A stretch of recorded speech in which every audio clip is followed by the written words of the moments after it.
Audio Jungle.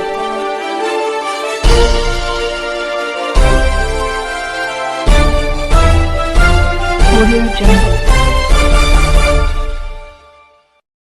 अभी आप देख रहे हैं कंचन न्यूज। इसे लाइक, शेयर, सब्सक्राइब करना ना भूलें ताकि न्यूज का नोटिफिकेशन सबसे पहले आपके पास पहुंचे। अब चलिए खबरें विस्तार से। जीतन मांझी ने कहा है कि रिलायंस ग्रुप के मालिक जो है मुकेश अंबानी के बेटे अनंत अंबानी के शादी को लेकर बहुत बड़ा बयान दिया है। कहा है कि वहाँ पे हम लोगों को जाने लायक नहीं था, वहाँ पे मतलब कि अभद्र लोग कपड़े पहने हुए थे। हम अपनी बेटे बहू को लेके कैसे वहाँ जाते, हम लोग गांव के रहने वाले हैं। जीतन राम मांझी जी को सबसे पहले जिस कैबिनेट के वो अंग हैं, उस कैबिनेट के जो प्रमुख हैं माननीय प्रधानमंत्री नरेंद्र मोदी जी, उनसे पूछना चाहिए कि आखिर वो किन कारणों से गए और किन वजह से गए। उनको स्पष्ट रूप से पूछना चाहिए, बताना चाहिए। देखिए, हर चीजों में राजनीति ठीक नहीं है और राजनीति करने वाले जीतन राम मांझी जी जब इस तरह की बातें करते हैं तो उनको हर चीजों से परहेज करना। आप अपनी निगाह को की भाषा आप इस्तेमाल करेंगे जो कहीं ना कहीं समाज और समाज के लोगों के लिए भी एक नजीर के रूप में सामने आ जाता है।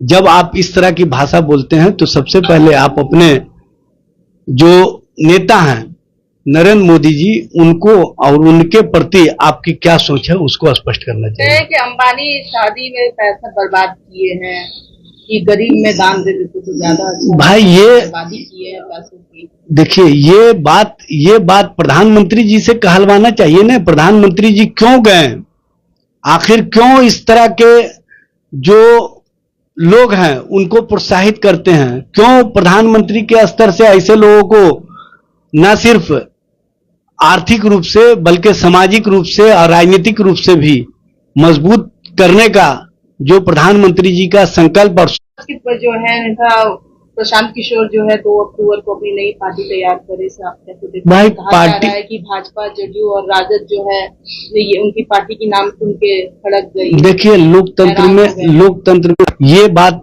स्पष्ट रूप से कह रहे हैं कि जो हमारे सुख दुख में शामिल नहीं रहा, जो हमारे समस्याओं से नहीं जुड़ा, जो हमारे कार्यों में और हमारे प्रति कोई सोच डेवलप नहीं किया, जो सिर्फ पीआर एजेंसी के माध्यम से कहीं ना कहीं अपने एजेंसी को और अपने कार्यों को आगे बढ़ाने के प्रति सोच के साथ आगे बढ़ते रहा, वो पार्टी बनाकर भी सिर्फ और सिर्फ अपने एजेंसी का उन पार्टी के माध्यम से इस्तेमाल करेंगे। जब प्रशांत किशोर जी 2014 में पहली बार एक पार्टी के लिए, एक नेता के लिए काम शुरू किए थे तो 2020 में भी उन्होंने उसी तरह का कार्य किया था और 2024 में 3 चरण के चुनाव के बाद वो फिर से उन्हीं के लिए बैटिंग करना शुरू कर दिए जिनके लिए 2014 में बैटिंग किए थे।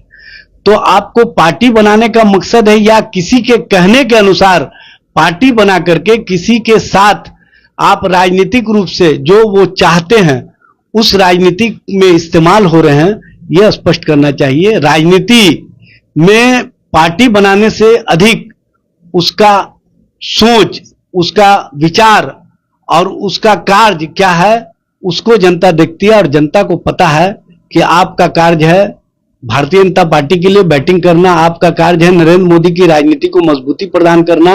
और आपको भी पता है कि बिहार में जो एक नौजवान जिसके प्रति बिहार के हर जनता, हर आवाम के बीच से आवाज आ रही है कि नेता हो तो तेजस्वी जैसा, उसके राजनीतिक जो उनका सोच और उनका जो राजनीति में काम है उसको जो स्वीकारता मिल रही है, उसके कारण जब नरेंद्र मोदी भी बेचैनी में है तो उस बेचैनी के काट में इस तरह की राजनीति करने के लिए किसी लोगों का जो इस्तेमाल करने की भारतीय जनता पार्टी की नीति रही है, उसी नीति को आगे बढ़ाने का काम प्रशांत किशोर जैसे लोगों के माध्यम से किया जा रहा है। राजधानी पटना में हत्याओं का दौर लगातार जारी है। इसी बात देखने से आज फिर से 2 बच्चों की हत्या कर दी गई है। देखिए, इस तरह का निर्मम हत्या, इस तरह का हृदय विदारक हत्या और इस तरह का 2 बच्चों के हत्या से ये स्पष्ट रूप से पटना में होना, राजधानी में होना मुख्यमंत्री के निवास से 10 किलोमीटर के दूरी पर होना, ये बताता है कि बिहार में किस तरह का राज चल रहा है। बिहार में अपराधी पूरी तरह से मस्त हैं, प्रशासन और शासन पूरी तरह से पस्त है, और जो सत्ता में मंत्री और पदाधिकारी हैं वो मलाई काटने में व्यस्त हैं, जिसके कारण ये स्थिति और परिस्थिति आज बिहार में उत्पन्न हो गई है। बिहार में जो जंगल राज का रट लगाया करते थे, अब वो बताएं कि इसको कौन से राज्य का संज्ञा दिया है और कौन से राज्य आप बिहार में चला रहे हैं कि जहां पर अपराधियों के रहमो करम पर बिहार की जनता, बिहार के लोग कहीं ना कहीं निर्भर हो गए हैं।